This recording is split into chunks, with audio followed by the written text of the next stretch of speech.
तो जैसे कि हमने लास्ट एपिसोड के अंदर देखा था, जो डिप्टी चीफ होता है वो उस बंदे से बोलता है कि तुम डर रहे थे कि ये चीज़ है वो तुम्हारे बिजनेस को इफेक्ट है वो पहुंचाएगी, लेकिन अब तुम अपने यहाँ पर बिल्कुल जो बॉटम है उस पर पहुंच चुके हो, इसीलिए अब तुमने शिकायत की है।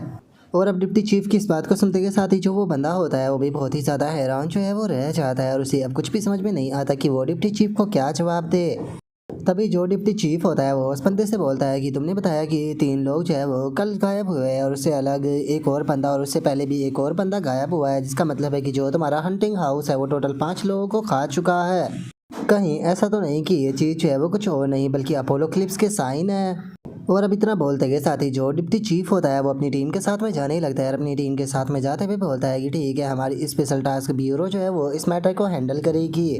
और अब डिप्टी चीफ के इतना बोलते के साथ ही हमारा व्यू जो होता है वो उस हंटिंग हाउस के अंदर आ जाता है, जहाँ पर कि एक बंदा जो होता है वो अपनी वॉच को देखते हुए बताता है कि ये चीज़ काफ़ी ज़्यादा अजीब है, क्योंकि पहले जो सेंसर है उन्होंने यहाँ पर पोल्यूशन को डिटेक्ट जो है वो किया था, लेकिन जैसे ही हम लोग इस हंटिंग हाउस के अंदर आए जो पोल्यूशन है वो अपने आप ही यहाँ से गायब हो गया। जो सुनते के साथ ही दूसरा जो बंदा होता है वो बोलता है कि ऐसा लगता है कि हम लोग जो है वो यहाँ पर किसी स्ट्रेंज मॉन्स्टर का सामना जो है वो करने वाले हैं, और स्ट्रेंज मॉन्स्टर के लिए नॉर्मल सी बात होती है कि वो अपने डोमेन के अंदर का जो पोल्यूशन होता है उसे आसानी से एब्जॉर्ब कर लेते हैं।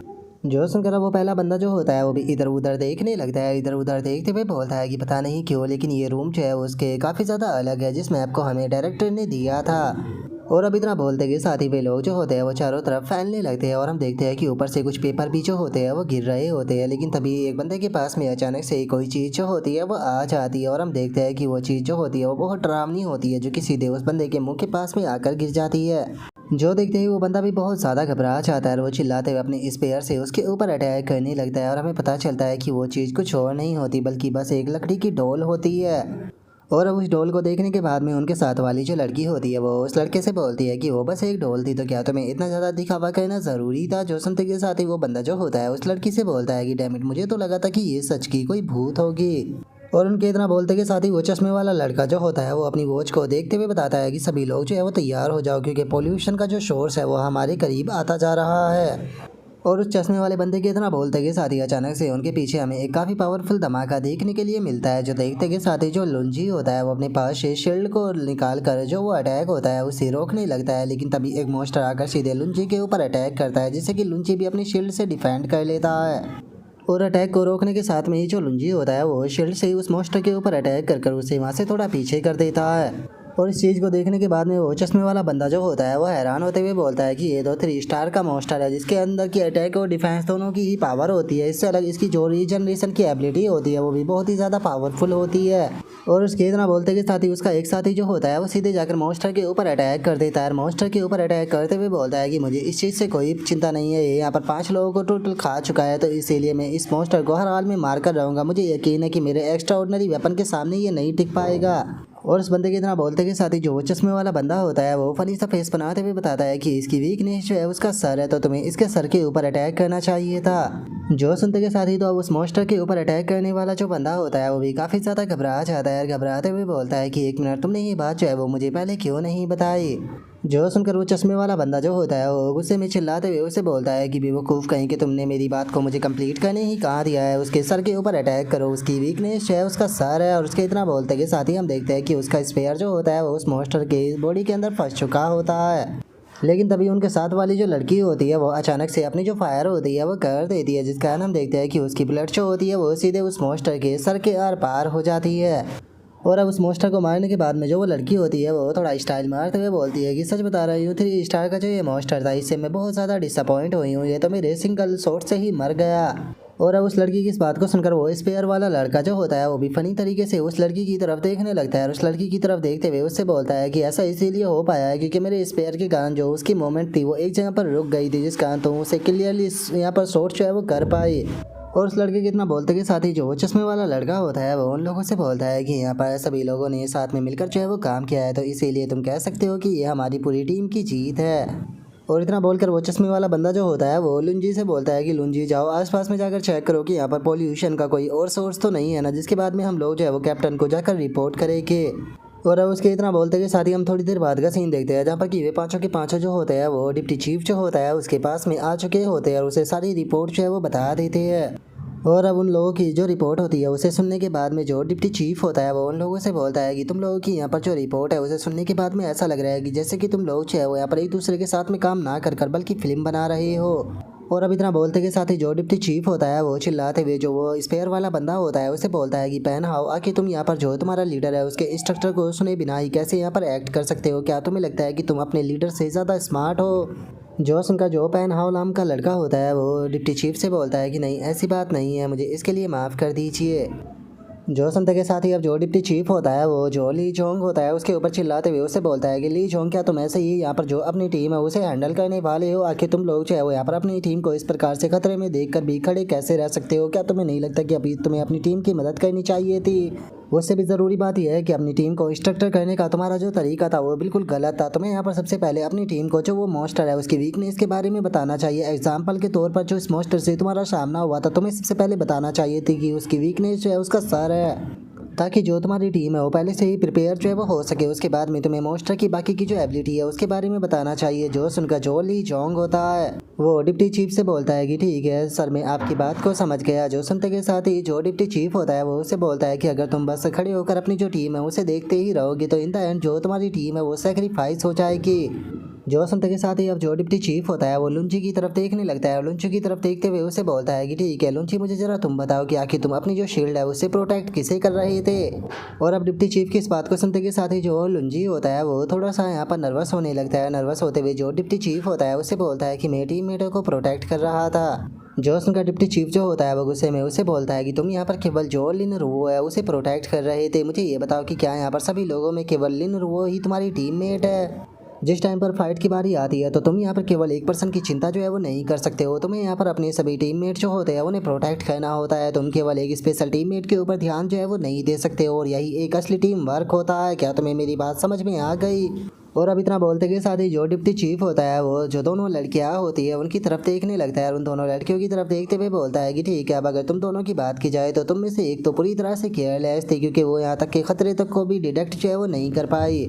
और वहीं अगर दूसरे की बात की जाए तो वो तो यहाँ पर बिल्कुल ही फ्रीली जो है वो घूम रही थी। यहाँ तक कि उसने मॉन्स्टर के ऊपर डायरेक्टली फायर भी कर दिया। यहाँ तक कि उसने ये भी नहीं सोचा कि उसका टीममेट जो है वो मॉन्स्टर के इतने ज़्यादा क्लोज है। तो इसीलिए मैं तुम दोनों से ये चीज़ जो है वो जानना चाहता हूँ कि आखिर तुम लोगों के अंदर इतनी ज़्यादा हिम्मत जो है वो कहाँ से आ जाती है? आखिर तुम लोग जो है वो अपने ही टीममेट को ऐसे रिस्क में कैसे डाल सकते हो? तुम लोगों को एक चीज़ जो है वो समझनी होगी कि ये रियल फाइट है, ना कि कोई गेम है। अगर तुम लोग जो है वो एक बार मारे जाते हो तो यहाँ पर इस चीज़ को बिल्कुल भी सुधारा नहीं जा सकता। एक गलती का मतलब है कि तुम वहाँ पर मारे ही जाओगे। और इससे अलग तुम यहाँ पर केवल अपनी जो जान है उसे बचाने के ऊपर ही ध्यान नहीं दे सकते हो। तुम्हें यहाँ पर अपने सभी टीममेट जो होते हैं उनकी भी रिस्पॉन्सिबिलिटी लेकर चलना होता है। इसी तरीके से तुम सभी लोग जो है वो जिंदा बच सकते हो। क्या तुम लोग मेरी बात को समझ गए? जो सुनते के साथ ही सभी लोग भी हाँ कैप्टन बोल देते हैं। जो सुनकर अब जो डिप्टी चीफ होता है वो उन लोगों से बोलता है कि ठीक है, मुझे तुम लोगों को जो समझाना था मैंने तुम लोगों को वो चीज़ जो है वो समझा दी। सच बताओ तो जो तुम्हारा ये सेकंड मिशन था ये बहुत ही ज़्यादा बेकार था। मैं मानता हूँ कि इस टाइम पर तुम लोगों के पास में इतनी स्ट्रेंथ तो मौजूद है कि तुम ऑर्डिनरी 4 स्टार का जो मॉन्स्टर है उसे आसानी से हैंडल जो है वो कर सकते हो। तो अब मैं आगे जो तुम्हें कहने वाला हूँ वो मिलिट्री का टॉप सीक्रेट है, तो कोई ये बात बिल्कुल भी लीक जो है वो नहीं होनी चाहिए। और अब इतना बोलकर जो डिप्टी चीफ होता है वो उन लोगों को डिटेल से बताने लगता है। जो सुनते के साथ ही जो ली जोंग होता है वो बहुत ज़्यादा हैरान रह जाता है। हैरान होते हुए बोलता है कि क्या अपोलो क्लिप्स के लेवल का? तभी लुंची भी हैरान होते हुए बोलता है कि मैंने तो आज से पहले कभी भी इस प्रकार की चीज़ के बारे में नहीं सुना। जो सुनते के साथ ही डिप्टी चीफ जो होता है वो उन लोगों को बताता है कि तुम लोग इस बारे में नहीं जानते हो, लेकिन एमसीटी के अंदर 70,000 से भी ज़्यादा जो इवोल्व पर्सन थे वो एक ही रात में मारे गए। जब अथॉरिटी ने देखा कि वे लोग इन मॉन्स्टरों को नहीं संभाल पाएंगे तो उन्होंने सीधे जो मॉन्स्टर था उसके ऊपर न्यूक्लियर अटैक किया, जिसका वे मॉन्स्टर को बहुत ही मुश्किल से वहाँ पर पीछे हटाने में कामयाब हो पाए। और जितना मैं जानता हूँ यहाँ पर न्यूक्लियर ब्लास्ट के बाद में भी वहाँ पर किसी भी मॉन्स्टर की जो डेड बॉडी है वो वहाँ पर प्राप्त नहीं हुई। और जो अथॉरिटी है उन्होंने जो लिखा है अगर उसकी बात की जाए तो अथॉरिटी को ऐसा लगता है कि वे मॉन्स्टर जो है वो मारे नहीं गए हैं, बल्कि वे बस वहाँ से कुछ टाइम के लिए पीछे हट गए। जो सुनते के साथ ही जो ली जोंग होता है वो हैरान होते हुए बोलता है कि तो क्या आप कहना चाहते हो कि यहाँ तक कि न्यूक्लियर बॉम्ब जो है वो भी उन मॉन्स्टरों को नहीं मार पाया? जोश उनका डिप्टी चीफ जो होता है वो उन लोगों को बताता है कि बिल्कुल यहाँ पर ऐसा लगता है कि इस बार का जो अपोलोक्लिप्स होने वाला है जितना हमने सोचा था वो उससे भी ज़्यादा पावरफुल होने वाला है, यहाँ तक कि वो स्पेस और टाइम की जो वेव है शायद उसे तक चेंज कर दे। तो इसीलिए जिस टाइम पर अपोलोक्लिप्स आएगा जितना हमने सोचा था सिचुएशन उससे भी ज़्यादा बेकार होने वाली है। और मुझे डर है कि तुम लोगों के पास में इतनी स्ट्रेंथ अभी भी नहीं है कि तुम उन मॉन्स्टरों का सामना जो है वो कर पाओ। और अब कैप्टन की इस बात को सुनने के बाद में जो लिन रुआ होती है वो भी थोड़ी सीरियस हो जाती है और जो कैप्टन होता है उससे बोलती है कि कैप्टन तो अब हम लोग जो है वो पावरफुल बनने के लिए क्या कर सकते हैं, क्या हम लोग को किसी प्रकार की स्पेशल ट्रेनिंग करनी होगी। जोसन का डिप्टी चीफ जो होता है वो अपने पास से कुछ क्रिस्टल जो होते हैं उन्हें निकालने लगता है और उन्हें निकालते हुए बताता है कि इस टाइम पर टाइम बहुत ज़्यादा कम है, स्पेशल ट्रेनिंग से भी पावरफुल नहीं बना जा सकता, जिसे कि जो ब्यूरो है वो भी जानता है। इसीलिए उसने जो ये स्पिरिचुअल क्रिस्टल है उन्हें बांटने का यहाँ पर फैसला जो है वो किया है और मुझे तुम्हें बताने की ज़रूरत नहीं है कि इसका इस्तेमाल किस प्रकार से करना है। और अब उन क्रिस्टलों को देखते के साथ ही जो पैन हाउ होता है वो बहुत ही ज़्यादा खुश हो जाता है और खुश होते हुए बोलता है कि एक मिनट रुकिए, ये तो वही अवेकनिंग क्रिस्टल है ना जिसकी मदद से यहाँ पर किसी भी पर्सन के यहाँ पर जो टैलेंट होता है उसे अवेकन किया जा सकता है, जिसका वो अपनी एबिलिटी को और भी स्पीड के साथ में ग्रो कर पाता है। और अब इतना बोलते के साथ ही पैन हाउ जो होता है वो सभी लोगों को जो क्रिस्टल होते हैं वो देने लगता है और जो डिप्टी चीफ होता है वो उन लोगों को बताता है कि हाँ बिल्कुल तुम लोगों को यहाँ पर इसी चीज़ के लिए सिलेक्ट किया गया है ताकि तुम लोग जो है इन क्रिस्टलों का इस्तेमाल कर कर यहाँ पर खुद को और ज़्यादा पावरफुल जो है वो बना सको। और मैं बता दूं कि हम लोगों के पास में ज़्यादा टाइम नहीं है, तो इसीलिए इस टीम के अंदर जितने भी लोग मौजूद हैं उन सभी को अगले 10 दिनों के अंदर 4 स्टार पर जो है वो पहुंचना ही होगा, क्योंकि तुम लोगों को ये चीज़ याद रखनी होगी कि तुम पूरी ह्यूमैनिटी का फ्यूचर हो। जोश उनका जो ली जोंग होता है वो बोलता है कि कैप्टन आप बिल्कुल भी चिंता मत कीजिए, हम लोग जो है वो आपको बिल्कुल भी डिसअपॉइंट जो है वो नहीं करेंगे। तभी जो पैन हाओ होता है वो भी बोलता है कि हाँ बिल्कुल हम लोग जो है वो ह्यूमैनिटी को ज़रूर बचाएंगे। और उनके इतना बोलते ही हमारा व्यू चैन चाओ के ऊपर आ जाता है, जहाँ पर कि चैन चाओ का लेवल जो होता है वो मिनडिटी पर पहुंच चुका होता है, जिसका उसका फिजिक्स जो होता है वो 9535 स्पिरिट 1298। वहीं जो उसकी एबिलिटी होती है वो भी डोमिनिक रियलम पर पहुंच चुकी होती है और उससे अलग उसके पास में और भी काफ़ी सारी स्किलें होती है। और जो उसका क्लोन होता है वो इस टाइम पर एंशिएंट स्वॉर्ड लेजर्ड बन चुका होता है। और अब इस चीज़ को देखने के बाद में जो चैन चाओ होता है वो अपने मन में सोचता है कि जिस स्पीड से जो लेजर्ड है वो यहाँ पर जो सी है उसके अंदर से जो फिश है उन्हें खा रहा है फिश फार्मिंग से, मुझे लगता है कि अगले कुछ ही दिनों में वो यहाँ पर 4th इवोल्व पर जो है वो पहुँच जाएगा। तो इसका मतलब अब मुझे यहाँ पर मेरी जो लिटिल लेजर्ड है उसकी चिंता करने की इस टाइम पर कोई भी ज़रूरत नहीं है। अभी के टाइम पर बस मुझे यहाँ पर जो कियान है उसके एवोल्यूशन की प्रोग्रेस के ऊपर ध्यान जो है वो देना होगा। और अब चैन चाओ की इतना बोलती है हमारा व्यू कियान के ऊपर आ जाता है, जो कि किसी चीज़ को देखकर घबराते हुए बोलती है कि मैं कहाँ पर हूँ। और अब कियान के इतना बोलते के साथ ही हम देखते हैं कि वो एक अलग ही जगह पर होती है और हमें बताया जाता है कि ये कियान का ड्रीम स्पेस होता है। और तभी कियान के सामने अचानक से एक एनर्जी किससे बना हुआ ड्रैगन जैसा मॉन्स्टर जो होता है वो आ जाता है, जो कि सीधे कियान को खाने के लिए कियान की तरफ बढ़ने लगता है, जो देख कर कियान बहुत ज़्यादा घबरा जाती है और घबराते हुए बोलती है कि मुझसे दूर रहो। और इतना बोलते बोलते ही हम देखते हैं कि जो कियान होती है वो अचानक से चिल्लाते हुए उठ जाती है। और अब जैसे ही कियान उठती है तो उसे पता चलता है कि वो बस एक डरावना सपना देख रही थी।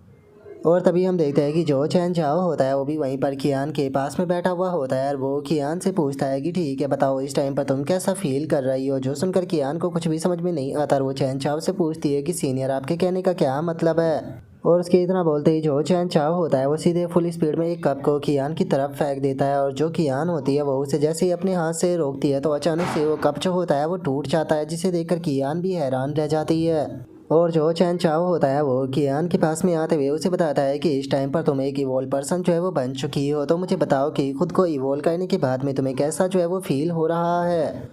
और अब चैन चाओ की इस बात को सुनते के साथ ही कियान भी बहुत ज़्यादा हैरान जो है वो रह जाती है और हैरान होते हुए बोलती है कि क्या सच में मैं एक इवोल्व पर्सन बन चुकी हूँ। जो सुनते के साथ ही चैन चाओ जो होता है वो कियान से बोलता है कि 1 स्टार का इवोल्व पर्सन जो होता है वो 500 केजी की फोर्स से हिट कर पाता है और इसी के साथ में यहाँ पर 15 मीटर की जो दौड़ होती है उसे 1 सेकंड में कंप्लीट कर लेता है। तो मुबारक हो, तुम इस टाइम पर इवोल्व पर्सन जो है वो बन चुकी हो। और अब चैन चाओ की इस बात को सुनते के साथ ही जो कियान होती है वो भी बहुत ज़्यादा खुश होते हुए अपने हाथ को देखने लगती है और हाथ को देखते हुए बोलती है कि मैं सच में खुद को बहुत पावरफुल जो है वो फील कर रही हूँ, यकीन नहीं होता कि मैं सच में एक इवोल्व पर्सन बन गई। और अब कियान के इतना बोलते के साथ ही हमें बताया जाता है कि खुद को इवोल्व करने का यहाँ पर पता नहीं कितने लोग इस वर्ल्ड के अंदर सपना जो है वो देखते रहते हैं, क्योंकि वे खुद को इवोल्व कर कर पावरफुल बनाना चाहते हैं। और लोगों के अंदर इस जिज्ञासा को देखते के साथ ही अब जो ब्लैक मार्केट है उसके अंदर लो ग्रेड के एवोल्यूशन क्रिस्टल जो है वो सेल किए जाते हैं, जिसके कि अगर स्टार्टिंग प्राइस की ही बात की जाए तो वो 50 मिलियन US डॉलर होती है। लेकिन जो ये लो लेवल के क्रिस्टल होते हैं अगर तुम इन्हें बाय भी कर लेते हो तो उसके बाद भी ये ज़्यादा फायदेमंद जो है वो नहीं रहते हैं, क्योंकि लो लेवल के क्रिस्टल के अंदर यहाँ पर काफ़ी ज़्यादा रिस्क होता है कि उसका साइड इफेक्ट हो जाए। जरा सी जो गलती है वो यहाँ पर यूज़र को एक म्यूटेंट क्रिएचर में जो है वो बदल सकती है। इसीलिए ज़्यादातर यही चीज़ें होती है कि जिस टाइम पर पर्सन खुद को इवॉल्व करता है इन क्रिस्टलों का इस्तेमाल कर तो वो पहले ही खुद को चैनों से जो है वो बंधवा लेता है और अपने फैमिली मेम्बर को गन लेकर तैयार रखवाता है कि अगर वहाँ पर कोई भी कंडीशन जो है वो बेकार हो तो उसे वहीं पर ही शूट कर मारा जा सके। इसीलिए जिस टाइम पर यहाँ पर कोई भी पर्सन जो होता है वो म्यूटेंट बीस्ट के अंदर बदलने लगता है तो उसके ही जो फैमिली मेम्बर होता है या फिर उसका जो भी साथी होता है उसे ही गोली मारकर उस पर्सन को वहाँ पर मारना पड़ता है। सच में ये रिजल्ट जो होता है वो उम्मीद से भी ज़्यादा बेकार होता है। लेकिन इतने बड़े रिस्क के बाद में भी यहाँ पर पता नहीं कितने सारे ऐसे लोग हैं जो कि इस रिस्क को लेने के लिए तैयार रहते हैं। यहाँ तक कि उन्हें तो म्यूटेंट बीस्ट बनने से भी कोई भी प्रॉब्लम नहीं होती है, वे बस खुद को इवॉल्व कर पावरफुल बनाना चाहते हैं। क्योंकि सभी लोग जो है वो इस चीज़ को जानते हैं कि जल्दी ही अपोलो क्लिप्स जो है वो आने वाला है, तो उन लोगों के पास में कोई दूसरी चॉइस नहीं है। अगर वे अपोलो क्लिप्स के अंदर ज़िंदा रहना चाहते हैं तो उन्हें खुद को पावरफुल बनाना होगा। और अब उस आवाज़ की इतना बोलते के साथ ही हमारा व्यू इस सुनामी के ऊपर आ जाता है जो कि समंदर के पास में आ चुकी होती है। और हम देखते हैं कि इस सुनामी के साथ में बहुत सारे लोग भी आए होते हैं। और अब जो इस सुनामी होती है वो एक बंदे से बोलती है कि ठीक है जाओ जाकर रास्ते को ओपन करो। और अब इस सुनामी की इस बात को सुनते के साथ ही जो एबिशु नाम का बंदा होता है वो अपने चारों तरफ एक एनर्जी को क्रिएट कर आगे बढ़ने लगता है। जैसे ही वो समंदर के पास में पहुंचता है तो हम देखते हैं कि एक बहुत बड़ा रास्ता क्रिएट हो जाता है जिससे कि वो बंदा आगे बढ़ने लगता है। उसके बाकी के टीम मेंबर भी उसके पीछे आने लगते हैं। और कुछ ही देर में हम देखते हैं कि वे सभी लोग जो होते हैं वो फाइनली एक जगह जो होती है वहाँ पर पहुँच जाते हैं।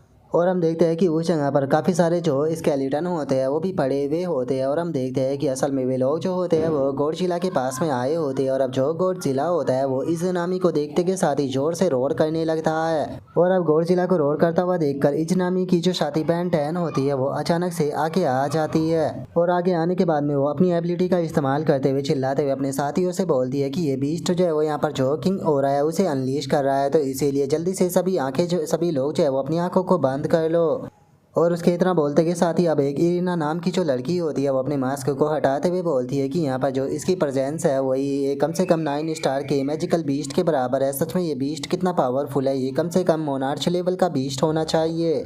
और अब इरिना की इस बात को सुनकर जो इरिना का एक साथी होता है वो इरिना से बोलता है कि इरिना, मैं जानना चाहता हूँ कि क्या तुमने यहाँ पर इस मोस्टर की जो पावर है उसे सही से सेंस किया है। जो सुनकर जो इरीना होती है वो उससे बोलती है कि हाँ बिल्कुल, यहाँ पर मेरी जो यहाँ पर प्रिडिक्शन है वो बिल्कुल भी गलत जो है वो नहीं हो सकती है। जिस मोनार्च क्लास के मोस्टर ने पिछली बार हमारे बेस के ऊपर अटैक किया था असल में ये उससे भी ज़्यादा पावरफुल है। जो सुनते के साथ ही जो इस नामी होती है वहाँ पर एक अजीब ही प्रकार का जो डांस होता है वो कहने लगती है और करते हुए बोलती है जिसका मतलब कि ये एक प्रिमोर्डियल बीस्ट है। अगर ये सच में एक प्रिमोर्डियल बीस्ट है तो इसके अंदर से हमें यहाँ पर मेसिव अमाउंट में जो एसेंस है वो मिल सकता है हमारे यूज के लिए। और अब इतना बोलकर जो इस नामी होती है वो अपने साथ वाली जो लड़की होती है उसे बोलती है कि ठीक है बैन 10 में चाहती हूँ कि तुम यहाँ पर जो अपना इल्यूजन मैजिक है उसका इस्तेमाल कर इस बीस्ट को कंट्रोल करो। और इतना बोलकर इस नामी जो होती है वो बाकी सभी लोगों से बोलती है कि और तुम सभी लोग इस बात का ध्यान देना जिस टाइम पर इसकी डेड बॉडी को डिस्ट्रॉय किया जाए तो इसका सारा एसेंस जो है वो कलेक्ट हो जाए। याद रखना यहाँ पर पीछे कुछ भी नहीं छूटना चाहिए। जो सुनते के साथ ही सभी लोग ओके बोल देते हैं। और वहीं दूसरी तरफ हम गॉडजिला को देखते हैं जो कि अभी भी गुस्से से अपनी जो रोर होती है उसे कर रहा होता है। और जो गॉडजिला की रोर होती है उसे देखने के बाद में हम देखते हैं कि वो बेन 10 नाम की जो लड़की होती है उसे भी डील करने में काफ़ी प्रॉब्लम हो रही होती है। जिसे देखने के बाद में जो इस नामी होती है वो बोलती है कि चलो देखो तो इस बीस्ट की जो पावर है वो कितनी ज़्यादा खूबसूरत है। अगर हम लोग चाहे वो इस पावर को एब्सॉर्ब कर लेते हैं तो मुझे पक्का यकीन है कि हम लोग चाहे वो फाइनली वो बन पाएगी जिसका कि हमारा सपना है। जिसके बाद में हम लोग चाहे वो यहाँ पर चारों तरफ रूल चाहे वो करेंगे, चारों तरफ यहाँ पर हमारा ही यहाँ पर राज होगा। और हम लोग चाहे वो इस कि उसके अंदर एक बहुत ही अच्छी शांति चाहे वो लेकर आएंगे। इस पावर की मदद से हम लोग चाहे वो एक इटर्नल चाहे वो बन सकते हैं। जिसके बाद में हमारे लिए एक गॉड भी चाहे वो बहुत ही ज़्यादा छोटा जो है वो नज़र आएगा। हमारा लाइट डार्क और जो लाइफ एंड डेथ का साइकिल है उसके ऊपर पूरी तरह से कंट्रोल होगा। और अब इतना बोलकर जो इस नामी होती है वो अपने मन में सोचती है कि प्राकृतिक पावर के बारे में जानने की जो इंसानों की खोज है वो कभी भी ख़त्म नहीं हुई। ये बात आज से काफ़ी लंबे टाइम पहले की है जब आसमान से एक चीज़ जो है वो सीधे आकर ज़मीन पर गिरी और जिस टाइम पर वो ज़मीन पर टकराई तो ज़मीन पर एक बहुत ही बड़े धमाके का जो मशरूम था वो बन गया, जो कि एक तरह से मौत का सिग्नल था। क्योंकि उस टाइम पर जो वो सिग्नल था वो चारों तरफ फैलना शुरू हो गया। वो धमाका इतना ज़्यादा पावरफुल था कि उसके रेंज के अंदर आने वाली हर एक चीज़ जो थी वो पूरी तरह से तबाह हो गई। वहाँ पर रहने वाली जो सिविलाइजेशन थी उसके अंदर कोई भी जिंदा नहीं बचा, सभी के सभी लोग वहाँ पर ख़त्म हो गए।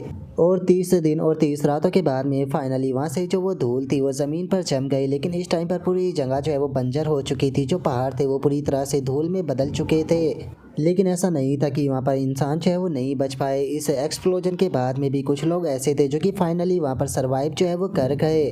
और जिस टाइम पर वे बचे हुए लोग जो है वो आगे बढ़ रहे थे तो माउंटेन के ऊपर उन्हें एक बीस्ट की डेड बॉडी जो है वो प्राप्त हुई, जो कि किसी माउंटेन की तरह बड़ी थी और वो किसी मेटल की तरह चमक रही थी। इससे अलग डिस्ट्रक्शन के बाद भी उसकी बॉडी के ऊपर जो वॉर के निशान थे वो मौजूद थे, जिसे देखकर ऐसा लग रहा था कि वो किसी और ही एरा की जो कहानी है वो सुना रहा हो। इससे अलग उसकी हड्डियों के बीच में एक पदार्थ जो है वो मौजूद था और वो पदार्थ जो है वो देखने में किसी स्टार की तरह था, जो कि बहुत ही ज़्यादा चमक रहा था। लेकिन जिस टाइम पर उस पदार्थ के ऊपर लाइट जो है वो डाली गई थी, जो वो पदार्थ था वो किसी लिविंग चीज़ की तरह नजर आने लगा। इसीलिए सभी लोग जो है इस चीज़ को देखकर समझ गए कि ये उनकी इमेजिनेशन के भी बियॉन्ड है। इसीलिए अगले 700 दिनों तक लगातार उस चीज़ के ऊपर जो रिसर्च है वो होने लगी और फाइनली जो सीक्रेट था वो सामने आ गया। पता चला कि ये यहाँ पर जो कार्बन बोन्स है उनकी जो रिस्ट्रिक्शन है उसे तोड़कर एक इवोल्यूशन को सामने लेकर आ सकता है। और उसके इतना बोलते एक साइंटिस्ट को देखते हैं जो कि खुश होते हुए बताता है कि फाइनली ये चीज़ जो है वो इंसानों को एक नए एवोल्यूशन की तरफ लेकर जाएगी। और साइंटिस्ट के इतना बोलते के साथ ही जो इज़नामी होती है वो बताती है कि जिसके बाद में जो प्राइम मिनिस्टर था उसने भी उस चीज़ के बारे में जो चारों तरफ न्यूज़ थी वो बताना शुरू कर दिया। और उसके इतना बोलते ही हम प्राइम मिनिस्टर को देखते हैं जो कि न्यूज़ के ऊपर आते हुए बताता है कि ये चीज़ जो है वो हमें गॉड्स का जो क्राउन है वो पहना है, कि इसीलिए हमने इसे डिवाइन ओरिजिन का नाम दिया है। और उसके इतना बोलते ही जो इज़नामी होती है वो बताती है कि लेकिन जो किस्मत था उसे कुछ और ही मंजूर था, क्योंकि जिसके ऊपर भी जो वो डिवाइन ओरिजिन था उसका इस्तेमाल किया गया वे ब्लू कलर का जो स्टैचू है उसके अंदर बदल गए, जिन्हें देखकर ही ऐसा लग रहा था कि उनके अंदर एक अजीब सा दर्द हो। एक तरह से ये लड़ाई जो है वो चल रही थी इंसान और उस डिवाइन ओरिजिन के बीच में, और ये लड़ाई जो है वो बिल्कुल ऐसे ही थी जैसे कि कोई टिश्यू पेपर जो है वो आग के साथ में लड़ने की कोशिश कर रहा हो। जिसके बाद में हम लोगों को एक चीज़ तो समझ में आ गई कि यहाँ पर जो डिवाइन ओरिजिन है उसके अंदर किसी भी चीज़ की कमी नहीं है। असल में जो ह्यूमन बॉडी है वो मिट्टी से बनी है, जो कि इस पावर को नहीं संभाल पा रही, जिसका मतलब गॉड का डिवाइन गिफ्ट होने के बाद भी हम उसका इस्तेमाल नहीं कर सकते थे। लेकिन जो किस्मत है वो अपना रास्ता जो होता है वो खुद बना लेती है, क्योंकि फाइनली जो अपोलो क्लिप्स था वो आया और ज़मीन के ऊपर जो मॉन्स्टर थे वो आना शुरू हो गए, जिसे देखने के बाद में सभी लोग जो थे वो कुछ टाइम के लिए बहुत ही ज़्यादा सरप्राइज हो गए। लेकिन उसके बाद भी सभी लोगों ने सर्वाइव करने का जो तरीका है वो ढूंढ लिया और उससे अलग उन्होंने एक तरीका और ढूंढा जिसकी मदद से जो ओरिजिन सब्सटेंस था उसके साथ में कॉन्टैक्ट किया जा सकता था। और ह्यूमन की कुछ डिस्कवरी के बाद में फाइनली इंसानों ने ऐसा तरीका जो है वो ढूंढ लिया जिसकी मदद से वे मॉन्स्टरों का जो एसेंस था उसे एब्जॉर्ब कर खुद को इवोल्व जो है वो कर सकते थे। जिसके बाद में हमें ये चीज़ जो है वो समझ में आ गई कि जो माइथोलॉजी थी उसने हमें नहीं छोड़ा था, बल्कि माइथोलॉजी जो है वो यहाँ पर हमारी स्पीड को और ज़्यादा तेज कर रही थी। इस टाइम पर हम जिस एरा के अंदर जी रहे हैं उसे यहाँ पर माइथोलॉजी की इनहेरिटेंस जो है वो कहा जा सकता है, क्योंकि हम लोग माइथोलॉजी को इनहेरिट कर खुद को लगातार इवॉल्व कर पावरफुल बनाकर फाइनली गॉड रियलम में जो है वो पहुँच सकते हैं। और अब इतना बोलते के साथ ही जो इज़नामी होती है वो अपने ओरा को रिलीज करते हुए जोर जोर से हंसने लगती है और हंसते हुए बोलती है कि फाइनली अब हम लोग जो है वो गॉड बन सकते हैं। और इज़नामी के इतना बोलते के साथ ही अचानक से किसी की आवाज़ आती है जो कि इज़नामी से बोलता है कि ओ अच्छा तो तुम गॉड बनना चाहती हो। और अब इस आवाज़ को सुनते के साथ ही इज़नामी भी हैरान रह जाती है और हैरान होते हुए बोलती है कि कौन है यहाँ पर। और इज़नामी के इतना बोलते के साथ ही हम देखते हैं कि फाइनली जो चैन चाओ होता है वो वहाँ पर आ जाता है, जो कि वहाँ पर आते के साथ ही सीधे जो गॉडजिला होता है उसके सर के ऊपर लैंड करता है। और अब जो चैन चाओ होता है वो फुल स्टाइल मारते हुए सीधे गॉडजिला के ऊपर खड़ा हो जाता है और अपना इंट्रोडक्शन देते हुए जो इज़नामी होती है उससे बोलता है कि तुम मुझे चैन चाओ जो है वो कह सकती हो। और अब चैन चाओ के इतना बोलते के साथ ही हमारा आज का एपिसोड जो होता है वो यहीं पर ही कंप्लीट हो जाता है। तो नेक्स्ट एपिसोड के अंदर देखिए कि आगे क्या होता है। अगर आप लोगों को वीडियो अच्छी लगी हो तो लाइक करना, चैनल को सब्सक्राइब करना। मैं मिलता हूँ नेक्स्ट एपिसोड के अंदर, तब तक के लिए बाय बाय गाइस।